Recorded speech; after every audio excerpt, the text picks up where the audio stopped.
But first, a lot to get to from last night as we get into our Roto World player news. Of course, Thursday Night Football, Jets, Patriots, not much of a game here. Breece Hall, 16 carries, 54 yards. He gets the touchdown, 4 catches, 29 yards. Braelon Allen involved in the run game as well, 11 carries for 55 yards. We got to hear from Breece after the game on getting Braelon Allen so involved in this rushing attack.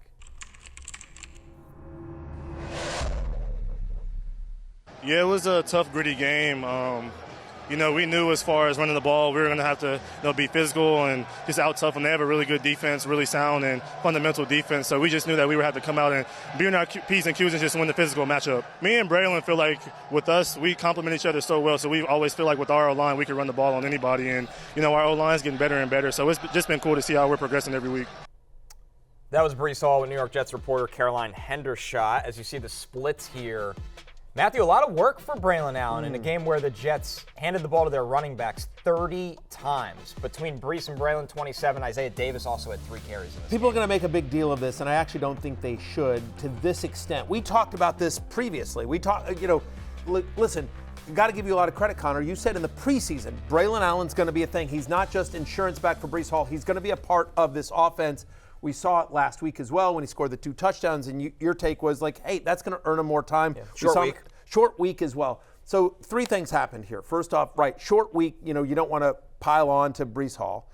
And Braelon Allen was certainly effective last week.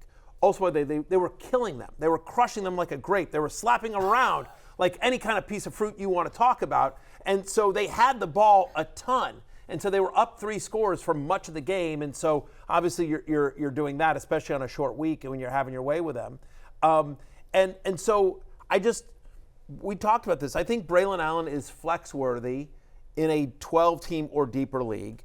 But for people that might be panicking about Breece Hall, he got 20 carries. If you tell me Breece Hall's getting 20 touches every single game, I'm fine. I don't care what you do with Braelon Allen. Over 18 points. I will sign up for 20 touches from Breece Hall in every game. Give me that. It doesn't matter what Braelon Allen's doing.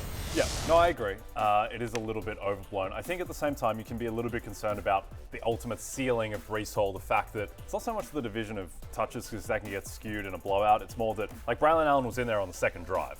Last year, Elijah Mitchell's not coming in for Christian McCaffrey on the second drive, right? So there is perhaps a little bit of a cap ceiling. I would say that Breece Hall's median outcome is still fine. It's just I would be less high on his ability to be the number 1 overall player in fantasy. I'm not sure there's going to be a game this year where Breece Hall gets 30 carries, right? Because Braelon Allen's just too involved in the offense. As that reduces, Breece Hall got what did he get, 33, 37 carries in the last game they played against the Patriots in Week 18 last year. Those days might be done, but at the same time, perhaps he can make up for it with more efficiency because he's going to be fresher. That's the point. That's my devil's advocate, is that what if this keeps him healthy and more efficient throughout the game, where he's just consistently 16 to 24 points every single week, rather than most of the time you lose your running back for a game, 2 games, 4 games, 5. Isaiah Pacheco is already potentially down for a very long time. This might be the best for the long term of Breece. But you're right, Jay. Maybe it doesn't get you the 35-point Alvin Kamara weeks, but long term, this is a good plan. But by the way, it could. I mean, again, it was a short week. The other thing is that last year he's getting 35, 37 touches because that's all they had. Yeah. Now they've got Aaron Rodgers. They've got wide receiver 1, Allen Lazard. Yeah. They've got this, Lazard. this young kid Garrett Wilson who's coming along. We'll see. Tyler Conklin, the next Gronk.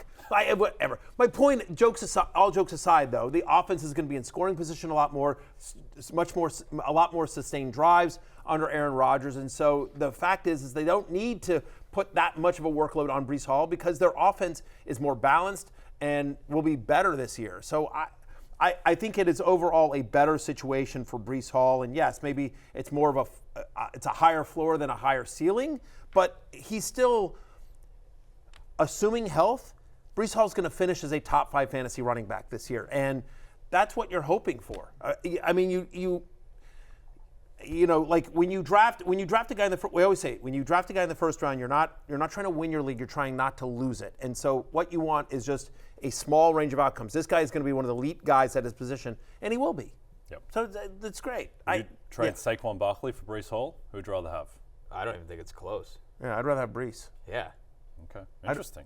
I'd rather have Breece. I just think he's the better player. Yeah. I agree. I think he's better at football. Yeah. But Saquon's getting every touch in that backfield almost. Who do you think has a better chance to stay healthy?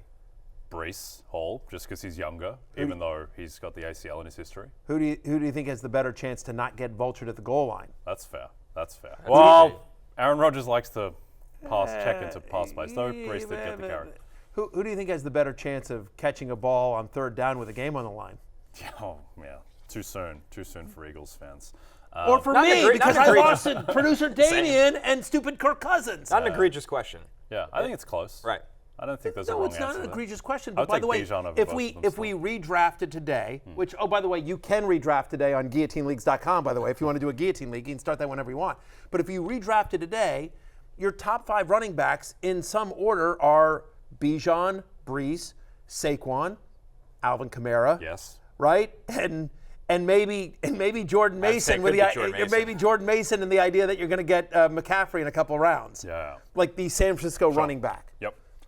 I think that's reasonable. I think Bijan is 1. I'd have him 1 almost by himself now, and then I'd have those next 3 in a tier. I guess I don't know. That's a good debate, and we're totally derailing this. And by the way, you two commenters, it's not just me derailing it now. It's freaking Jay.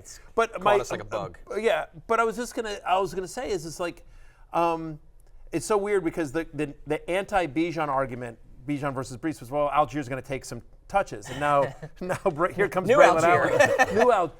Better Algier. Just bigger, stronger, maybe even faster. Yeah. Well, Bijan might pop up later in the show, Matthew. All right. Surprise for you. All right, good. Hey, it's Matthew Berry from NBCSports.com and RotoWorld.com, and I want to thank you so much for watching whatever it is you just watched, or if nothing else, being too lazy to click out of the autoplay after this video started, after whatever it is you actually wanted to watch finished. But now that you're here, I'd like to take a moment here to ask you respectfully now, okay? I'm asking you respectfully to subscribe to the NFL on NBC YouTube channel. You'll get the latest Roto-World fantasy news headlines, all sorts of great shows, including my own Fantasy Football Happy Hour. So go subscribe now. Again, I'm asking respectfully.